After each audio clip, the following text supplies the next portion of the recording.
Hi, I'm Joe from Garmin. Select Garmin devices have a new feature called training load. In this video, we are going to discuss how it is measured and what it means. The foundation of training load and many other Garmin First Beat features is a concept called EPOC.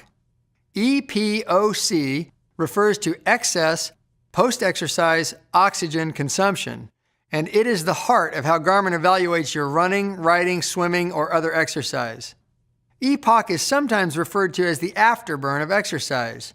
It is a good measure of the amount of energy your body must expend to recover. Previously, to measure EPOC effectively, you needed time and sophisticated lab equipment. Now FirstBeat has developed a method for predicting EPOC during exercise using your heart rate information. To give you an idea of what EPOC values look like, a 45-minute run at 75% of maximum heart rate results in an EPOC value of about 50.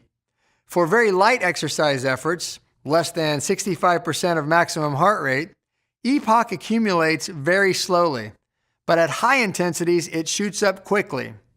In fact, it is possible in only 15 minutes of moderately hard exercise to get higher EPOC than from a whole hour of light effort. Of course, there is a place for both kinds of exercise in a well-rounded training plan. Since EPOC is a great quantitative measure of exercise, it is also an appropriate way to look at overall training load. Garmin's new training load feature shows you how hard you've been working by giving you the sum of your estimated EPOC for the last 7 days of training. You can see your training load on your compatible Garmin device or on Garmin Connect, where it is also plotted over time. This feature also shows if your recent training load has been within your optimal range, where you can expect to maintain or improve your fitness without overdoing it. The optimal training load range is shown as a band on compatible Garmin products and on Garmin Connect. But how is your optimal training load range determined? FirstBeat, a leader in physiological analytics for sports, has a new algorithm that examines your current training and your training history and fitness level. This data determines the optimal training load range for you.